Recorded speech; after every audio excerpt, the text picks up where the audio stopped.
ರಾಜ್ಯ ರಾಜಧಾನಿ ವಿಧಾನಸಭೆ ಚುನಾವಣೆಗೆ ದಿನಗಣನೆ ಆರಂಭವಾಗಿದೆ.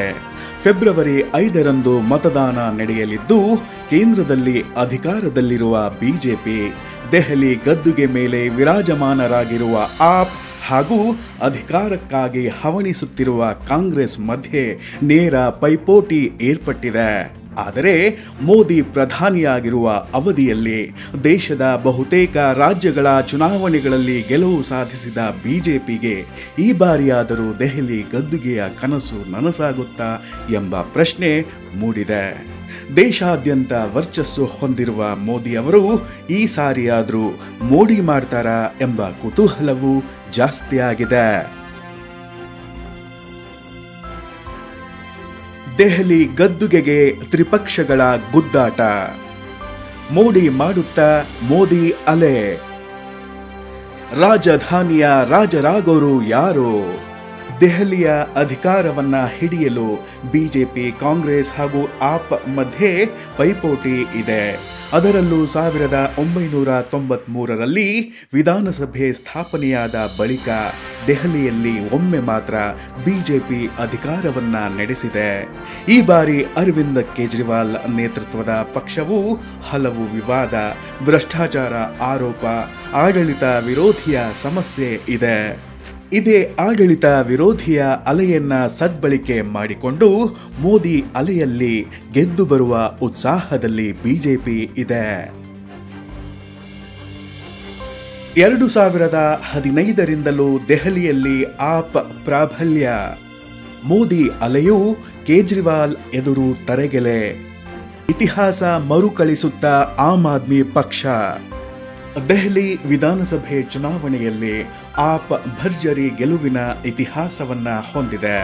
ನರೇಂದ್ರ ಮೋದಿಯವರು ಪ್ರಧಾನಿಯಾದ ಒಂದೇ ವರ್ಷಕ್ಕೆ ಅಂದರೆ 2015ರಲ್ಲಿ ದೆಹಲಿ ವಿಧಾನಸಭೆ ಚುನಾವಣೆ ನಡೆಯಿತು.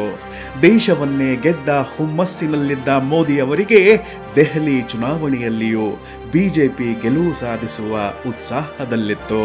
ಆದರೆ ಚುನಾವಣೆ ಫಲಿತಾಂಶ ಬಂದಾಗ ಎಲ್ಲವೂ ಉಲ್ಟಾ ಆಗಿತ್ತು. 70 ಕ್ಷೇತ್ರಗಳಲ್ಲಿ ಸ್ಪರ್ಧಿಸಿದ ಆಪ್ 67 ಕ್ಷೇತ್ರಗಳಲ್ಲಿ ಗೆದ್ದರೆ 69 ಕ್ಷೇತ್ರಗಳಲ್ಲಿ ಕಣಕ್ಕಿಳಿದಿದ್ದ ಬಿಜೆಪಿ ಕೇವಲ 3 ಸ್ಥಾನಗಳನ್ನು ಗೆದ್ದಿತ್ತು. ಸತತ 15 ವರ್ಷಗಳ ಕಾಲ ಅಧಿಕಾರದಲ್ಲಿದ್ದ ಕಾಂಗ್ರೆಸ್ 0ಯನ್ನ ಸುತ್ತಿತ್ತು. ಆಮ್ ಆದ್ಮಿ ಪಕ್ಷಕ್ಕೆ ಭರ್ಜರಿ ಸಕ್ಸಸ್ಸು. ಹ್ಯಾಟ್ರಿಕ್ ಬಹುಮತ ಸಾಧಿಸುತ್ತಾ ಆಪ್. ನರೇಂದ್ರ ಮೋದಿಯವರ ನೇತೃತ್ವದಲ್ಲಿ ನಡೆದ 2019ರ ಲೋಕಸಭೆ ಚುನಾವಣೆಯಲ್ಲಿಯೂ ಬಿಜೆಪಿ ಸ್ಪಷ್ಟ ಬಹುಮತ ಸಾಧಿಸಿತ್ತು. ಮೋದಿಯವರು ಅನಾಯಾಸವಾಗಿ 2ನೇ ಬಾರಿ ಪ್ರಧಾನಿ ಹುದ್ದೆ ಅಲಂಕರಿಸಿದ್ರು. ಹಾಗಾಗಿ 2020ರ ದೆಹಲಿ ವಿಧಾನಸಭೆ ಚುನಾವಣೆಯಲ್ಲಿ ಬಿಜೆಪಿಗೆ ಹೆಚ್ಚಿನ ಭರವಸೆ ಇತ್ತು. ಆದರೆ ಆಪ್ 62 ಕ್ಷೇತ್ರಗಳಲ್ಲಿ ಗೆದ್ದು ಬೀಗಿದ್ರೆ ಬಿಜೆಪಿ ಕೇವಲ 8 ಕ್ಷೇತ್ರಗಳಲ್ಲಿ ಜಯಿಸಿತ್ತು. ಕಾಂಗ್ರೆಸ್ ಮತ್ತೆ ಶೂನ್ಯ ಸಾಧನೆ ಮಾಡಿತ್ತು. ಆಪ್ ಹಾಗೂ ಬಿಜೆಪಿಗೆ ಅಧಿಕಾರದ ಮೇಲೆ ಕಣ್ಣು. ಅಸ್ತಿತ್ವ ಮತ್ತೆ ಸಾಧಿಸಲು ಕಾಂಗ್ರೆಸ್ ತಂತ್ರ.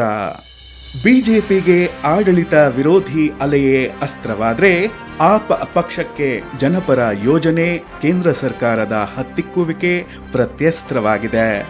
ಕಾಂಗ್ರೆಸ್ ಪಕ್ಷಕ್ಕೆ ಇಲ್ಲಿ ಕೇವಲ ಅಸ್ತಿತ್ವದ ಪ್ರಶ್ನೆಯಾಗಿದೆ ಅಷ್ಟೇ. ಒಟ್ಟು 70 ಕ್ಷೇತ್ರಗಳಿಗೆ ಫೆಬ್ರವರಿ 5ರಂದು ಚುನಾವಣೆ ನಡೆಯಲಿದ್ದು, ಫೆಬ್ರವರಿ 8ರಂದು ಫಲಿತಾಂಶ ಪ್ರಕಟವಾಗಲಿದೆ. ಹಾಗಾಗಿ ಯಾರು ಮ್ಯಾಜಿಕ್ ನಂಬರ್ ಆಗಿರುವ 36ರನ್ನ ತಲುಪುತ್ತಾರೆ ಎಂಬ ಕುತೂಹಲ ಹೆಚ್ಚಾಗಿದೆ. ಇದಕ್ಕೆ ನೀವು ಫೆಬ್ರವರಿ 8ರವರೆಗೂ ಕಾಯಲೇಬೇಕಾಗಿದೆ.